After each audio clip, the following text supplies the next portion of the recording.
A most loved discussion among auto devotees is picking their ideal two-auto carport, one fun, one reasonable, since couple of autos are ever both. This is critical, in light of the fact that regularly autos that endeavor to connect the gap wind up truly traded off. Hardly any succeed, and the lord of them has been the E63 Wagon, and that crown has gone to the 2018 Mercedes-AMG E63s. In one auto you get sharp looks, luxurious extravagance, heaps of freight space, and strong execution. The E63's Wagon looks generally like its car partner, yet that is no terrible thing. The present E-Class is an attractive thing wearing delicate, unpretentious bends and a wide position. It's made all the more forceful with AMG GT-style bring-down grills and wide bumpers. The Wagon particularly looks additional long and low on account of the long rooftop, which likewise permits the wagon convey an astounding 35 cubic feet of stuff with the back seats up, more than twofold the vehicle's 13 cubic foot trunk. The back has a more extensive look than the vehicle too, and this is fundamentally a direct result of the thin, wide taillights. Other than the shape, these lights likewise include gleaming, coarse plastic in the reflectors that nearly look like little piles of tiny gems. It's a clever little detail that helps influence the Wagon to look slightly more exceptional than the car. The tender loving care proceeds in the delectable inside. It has a similar fundamental plan and design found on most new Mercedes items, with double 12.3-inch widescreen screens for instruments and infotainment roosted on an effortlessly undulating dashboard. Most surfaces are enclosed by delicate calfskin, and others have metal or metal look wraps up. The AMG E63s comes standard with aluminum trim on the dash, yet we would exceptionally suggest a wood complete, for example, the dark silk wood included in a few of the test autos. It feels more premium, yet despite everything it looks lively and dark. There are darker woods, other metal trim, and a carbon fiber trim gathering that are accessible, as well. Regardless of what you pick, you'll be satisfied by the quality and the outline, both of which are potentially the best in the business. Seating is genuinely agreeable, as well, with a lot of modification and support with the standard seats. The discretionary games seats are a shrewd decision in case you will do much track driving, however, since they offer truly necessary additional reinforcing for holding you set up. This conveys us to the Mercedes-AMG E63s Wagon's excessive execution. In the engine is yet another emphasis of the twin-turbocharged 4.0-liter V8. For this situation, it produces 603 pole and 627 pound-feet of torque, and Mercedes claims it will rocket the Wagon to 60 miles per hour in only 3.4 seconds, just a tenth behind the car. It's mated to a 9-speed multi-clutch programmed transmission, basically a conventional program that uses a grip pack rather than a torque converter. The upside of this framework, as indicated by Mercedes, is that it's lighter, gives faster moves, and it enhances the responsiveness of the motor and transmission to throttle inputs. Power is then steered to each of the four wheels, and the torque split is always modifying.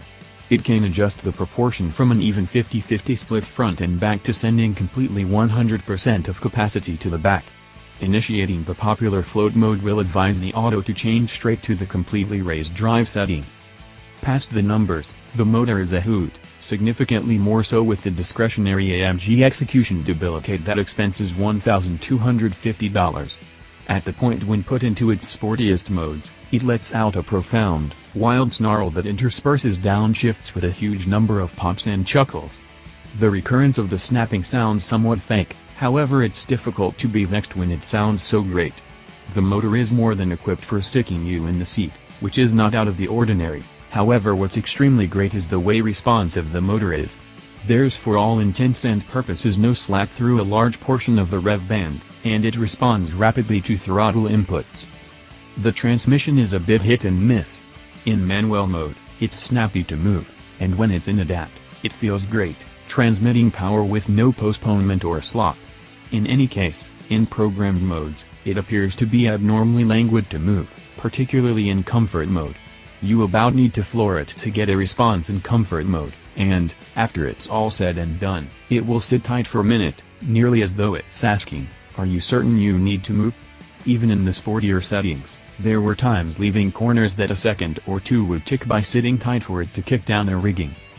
This generally also powertrain is coordinated to a for the most part incredible undercarriage, both out and about as we drove down to the National Corvette Museum Raceway, and when we were on that very course.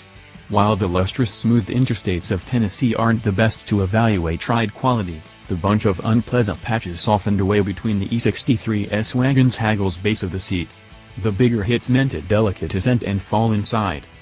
Exchanging it into the sportier modes hardened things up a lot, making it hit knocks more like an ordinary auto, and also uncovering more minor knocks to our rears. Pick your suspension mode carefully, relying upon area. The sportiest settings wouldn't suit the scarred streets close to our home office in Metro Detroit. That firm suspension was welcome on the circuit, however, where it held body roll particularly under control. NCM Raceway is exceptionally twisty, so the AMG's speedy, exact guiding was likewise extremely welcome, but somewhat numb. Join with the additional responsive twin-turbo V8, it's anything but difficult to put the auto in to deal with the weight. What's more, it has a decent measure of it at almost 4,700 pounds. It's additionally about 200 pounds heavier than the vehicle, and, having driven both on track, the additional weight makes itself known in the corners, where it has a feeling that it takes more time for the auto to sink into the turn. All things considered, it is anything but a startling contrast, and the wagon is still simple to hustle around. The discretionary carbon clay brakes fitted to the autos on the track were additionally valued, giving superb pedal feel and halting force without any indications of blur notwithstanding long stretches of track manhandle. That is more than can be said for the motors, which were beginning to dial back, planning close redline and taking more time to upshift before the finish of a taxing day. The enchantment of the A63's wagon, however, genuinely is the reality. It is the main auto you would require. It has the power and treatment of a games auto, the common sense of a SUV, the mobility of a vehicle, and it's altogether enveloped by Mercedes extravagance. And keeping in mind that the Volvo V90 and Jaguar XF Sport Brake offer comparable mixes, the Mercedes goes a few stages more remote in improving the mix. It improves sounds, more power, and has an unquestionably extravagant lodge. On the off chance that wagons are the best autos, the Mercedes-AMG E63S is the best wagon.